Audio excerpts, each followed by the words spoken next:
We go in 3, 2. How are you, Mr. Salma? Hi, David. Thank you. Thank you for having me. Yes. So, one hand on the trophy. What factors do you attribute to the success of African Stars in clinching the championship title? Yeah, David, thank you. Thank you for the opportunity. I think, firstly, it's a real honor and privilege to be in the role that I find myself in, to be leading this great club. We take this responsibility with a lot of humility. But remember that African Stars is a pedigree of being a club that has won trophies over the years. And with that in mind, there's a lot at rest on the responsibility that we currently have in terms of driving the club strategic vision. Uh, in terms of your question, I think firstly we also have to acknowledge the role that the opponents play in terms of how far Ongos and Commerce Nampol pushed us in terms of the championship title. I think fair play to them. Secondly, I think that the club is really growing. You must remember that we won the title last season. I think it was 72 points, which was quite a big point haul in the history of Namibian football. We went almost unbeaten. So when you come back from that sort of season, it automatically puts you as favorites for the following season. So I think that we went through a period of some level of uncertainty and some level of turbulent times. But remember that football, or rather life itself, is not linear. And that's why one has to go through those sort of speed bumps that slow you down from time to time. Now, if you look at how the league was won to where we are today, remember that I think the initial coach, Coach Coffee, Yes. had a point haul of around 20 points over a period of 9 matches, right? Coach Bakera, I think, had a point haul of 20 points over a period of 11 games. Yeah. 10 games, rather, sorry. And then Coach Ronnie currently now stands on 21 points from 11 games. Yeah. So the point I'm making is that we went through different cycles to get to where we are. And I think we went through a lot of pain during this particular season. And if you compare how many goals we scored and how many goals we conceded the previous season to this season, I think we conceded a bit more than last season. Yes. Yes. Yeah. But I also think that we also scored more than last season in terms of the number of goals. So there's always a price that you need to pay for being overly defensive or being on the front foot. So it's a balance that you need to keep, and I think that has helped us greatly. We have also seen the emergence of the young talent that has come through. I think Harold Gossip, his breakout season, especially towards the second half and under the tutelage of Ronnie Canalelo. We've also seen Paulus, breakthrough, and these players are going to become monsters in the new season. Mark my words on it. You would also know that there were certain games that really were determining factor, in my view, in terms of what the success was. I think the away game in Oshakati against Chula Chula was really a statement that we needed to make to go out there and get the 3 points, because at the time, I think they were very tight at the top. Yeah. And I think we were third at the time. At the time, Yes. yes. And we needed to make sure that we collect the maximum points, which we did, you know. And obviously, I think the two teams that were sort of ahead of us at that point played earlier, and they didn't collect the points, so we had to then do our part, which we did. There was also the game against Ukakaraba Young Warriors. Remember that prior to that game, we had not won a game where we were trailing. Yeah. Right? Remember that we were always ahead, and somehow it was extremely difficult for us to come back after we consider we are trailing. Yeah. So again, that was it was almost what you can refer to as a new era with a new coach, where we are able to come back even after conceding. And this is where a player like Harold Carset and a player like Paulus really came to the fore.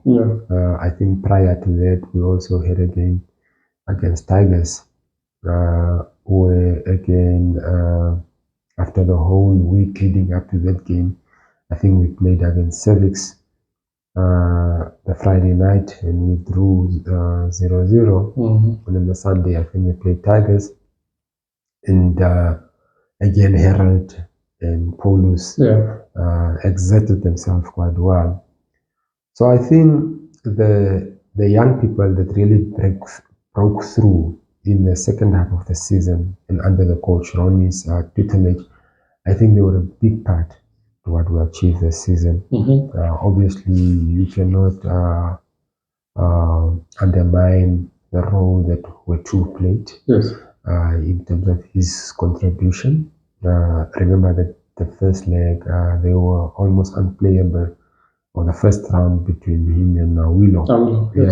In terms of the combination that they had, and also the number of assists and goals that then obviously turned into the end product. Also, I think seeing Lukaku come back after he was away as the goalkeeper, I think it also played a role in terms of really the assurance that you needed. Because remember that we went through a process where there was some level of uncertainty.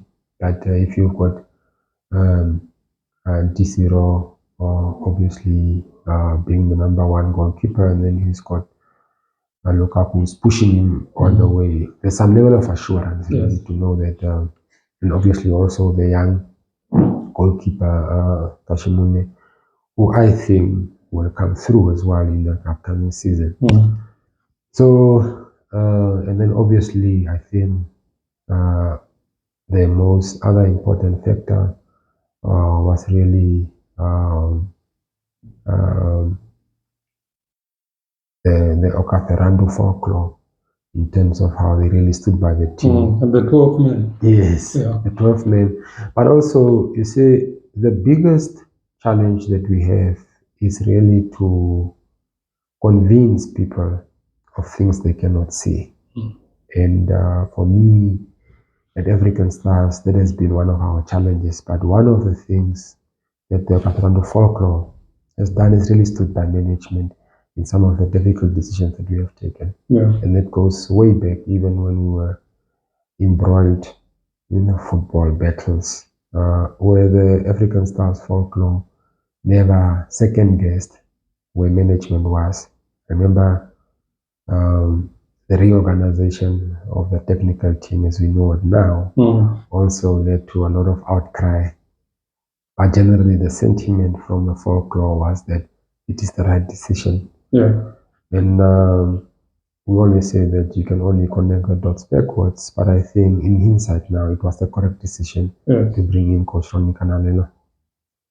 So I think it's really a combination of factors, and also the pedigree of the club to really want to remain at the top. I think in the past 6 years, this was someone else telling me this, in the past 6 years that football was played in Namibia, 4 of those titles have been won by African Stars. So it goes to tell you the level of competitiveness that the team brings and how far we are to go in really exerting ourselves now onto the continent. What plans does the club have to maintain their winning momentum and continue to excel in future competitions such as the Champions League? Well, I think that, now that last year, November, I was elected as part of the Africa Clubs Association board. Yes. In Egypt. In Egypt. Yeah. Now, you know that we are now at the pinnacle of club football. Right? We had the privilege to be at the table now, to be able to speak to other clubs that have walked the journey. So another reason why it was so important for us to really be in the running, but at the same time also go back to Africa, is really because of what we wanted to bring to the table as a club that want to break through the top tier. So we have to constantly participate at the CAF level. In terms of what the plans are, we are very busy with the recruitment drive.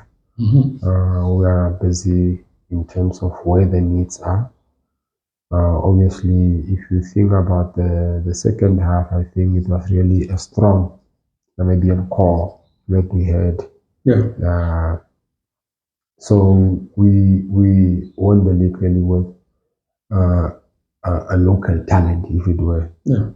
Now, remember that the Brave Warriors is only as strong as a domestic league. We had 3 players that went to AFCON.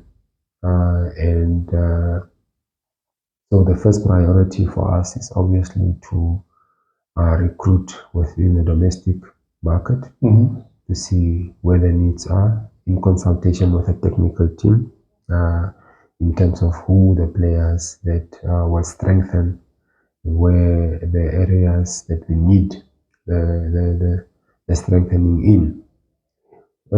Thereafter, we would also then have to look at the special talent on the continent that potentially can buy or can see the vision of the project that we are building at African Stars. Yeah. So we'll definitely go to other, whether it's all in North Africa or on the continent, we'll go see what exactly one can get there. We'll also look in the sub-region, say within South Africa, Botswana and Zambia, who are the big talents that can come in and strengthen what we are trying to do as African Stars. So we will consistently continue to reinvent the club to the extent that we need to take the club to the next stage. Yeah. I was a guest at the recently last 8 CAF second leg between Yanga from Tanzania and Mamelodi Sundowns. And for you to be able to compete at that level, you really have to get the best. And there is a correlation between the success of domestic clubs and the success of the national team. Yeah. Remember that when Spain wins domestic football, that's a Barcelona core that they had. If you look at how far South Africa has come in terms of the recently concluded AFCON, there's a Sundowns core. The point I'm making is that there's a definite plan on our end to create a synergy between clubs and the national team. Because through that, you are bound to see success. This is why it's important for us, obviously, to look at the Namibian core, but at the same time, complement it with strong and talented players from the region. So we will definitely have a pre-season roadmap in terms of what we want to do for pre-season. Remember last year we had such a successful pre-season. Yes, the tour of Botswana. The tour of Botswana. And I think it could also have played a huge role on the mental aspect of the players, the fortitude that came through at the end to be able to withstand the pressure from the other clubs. So we definitely have a pre-season. We're speaking to clubs in the region, whether we'll have a pre-season here or whether we'll have a pre-season in Botswana or wherever, or what alignment can we have with other clubs that are also competing in Africa. Yeah. So that will be part of the preparations to really go back to Africa and make sure that we've got a team that can compete.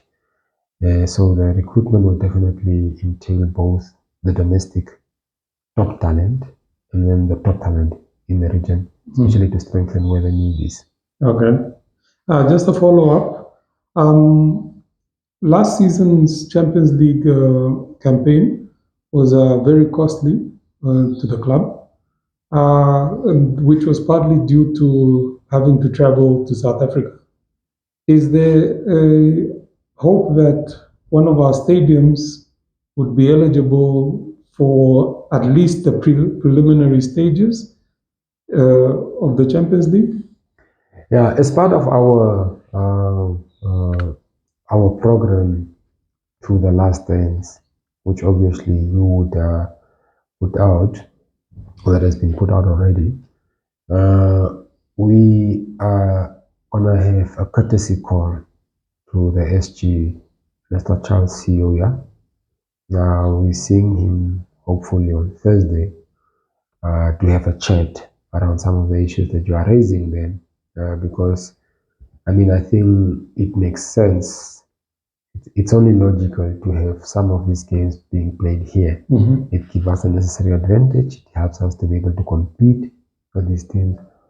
And we hope that that discussion, or that particular topic features on the discussion with him, so that he can actually get that off the ground, because whether it's the Dr. Happy Geingob Stadium or whether it's the Independence Stadium, for preliminary, I think we should be able to be putting the conversation forward, and put the conversation forward also very early, as opposed to what we did last year. Yeah.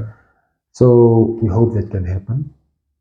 In the event that we get through to the group stages, obviously that categories are different for teams, and that would mean that we would maybe have to consider playing in Botswana or playing in Zambia or playing in South Africa. But again, I think we have now learned from the mistakes of the past, and we hope that through that we will be able to come out better and stronger as we move forward. Okay. Last question. We've seen some of the newer clubs coming in and getting sponsorships. Is the plan in the works for a sponsorship in order to develop the club further? Absolutely. But you must also remember that we've got a very clear understanding of what the value inherent in the African Stars brand, right? So that's why we don't necessarily jump at the first chance of an opportunity to go into a partnership with a sponsor.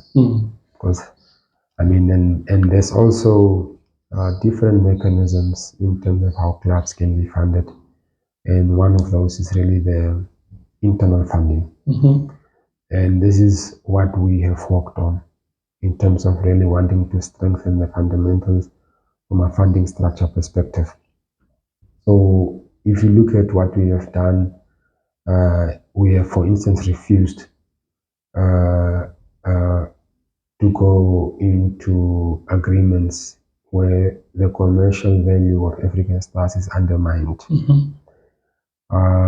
If you look at our social media platforms that we have now, if you look at the number of traffic that we have on those platforms, and how now we need to move it to the next stage in terms of monetizing those platforms to be able to make sure that the internal funding structures are strengthened, is where we are going. We're more than happy to get into partnerships with corporates that have got an alignment with the product that we have. We're not into the game of handouts. We're also not into the game of freebies. That's why it's critical for us to really define the rules of engagement as African Stars when we are looking at partnerships and collaborations. We have gotten the club to a point where the intrinsic value of the club has really increased over time. And subsequently, you need to be able to optimize the value in the product to that extent, as opposed to going into a sponsorship or some donation grant and. So we are fully conscious that some models have left clubs in a much worse position they were in before. We want to move away from the strongman approach or the strongman methodology of funding of clubs, where you have David, who is in a privileged position and fortunate to be able to spend or give money to the club. And as soon as David is no longer in a position to do that, the club collapses. We want to be able to build a sustainable model that will be ground up, a sustainable model where the club is self-sustaining. We are looking at establishing branches for the new season. You will see that as soon as we bring the season to an end, we have a roadshow of really activating the supporters branches. We'll have layers of supporters chairpersons at the branch level. We'll have them at national level. And we would have different mechanisms of how the club can then be funded. You would also know that there's also going to be what we refer to as an investor base of the club. And through that, we'll do valuations. And those valuations would mean that the club would potentially be in a position to even at some point list, right? Where African Stars can go to the maybe a stock exchange, yeah. Okay. And you can have institutional investors understanding the value of the club. Because remember that on the back end, we've got what we now know as the social media and time to monetize that. We've got the shirt sales that you see will grow. We've got some interesting announcements that are coming. We are also getting a new shirt for the new season. And you'll see that our sales on shirt have done really well. And so we've got short, medium, and long-term plans for the club in terms of funding. And this is why it's critical for us to really be in a position to bring it together when the new season starts and continue to make sure that we remain competitive, but at the same time also break through the top-tier cycle of African clubs. Because ultimately, through that, African Stars is now perhaps part of the top 50 clubs on the continent, and it's no small feat. And through that, you want to make sure that we remain there and make sure that the club grows in leaps and bounds. Okay. Lastly, can you invite the Okaterando faithful to the last dance against the Orlando Pirates? Yeah, I mean, look, I think we are really indebted to the Okaterando folklore. They've been with us through thick and thin. You saw them again this past weekend, how they came up in their numbers, both on Friday night and on Saturday afternoon. Sunday afternoon, sorry. And this is the last dance, as you term it. They must please come out in their numbers. They must come turn the Independence Stadium in a sea of red. The celebration, it's been long in the works. Everyone thinks that the season is won on the final day or on the last game 29. I don't think so. I think it's really a process. And that process, they've been part of it. And I think it's now the cherry on top. We want them to come through. They must really, this is their moment. And really to come say thank you. We've got few other things planned. I'm getting calls whether there's going to be a bus parade or whatever. I think that you will announce in due course. But we hope that they come in huge numbers. They need to come fill the Independence Stadium as we close off the 2023-2024 football season in style. All right. Thank you, Mr. Salomon. Thank you for having me. #Okaterano.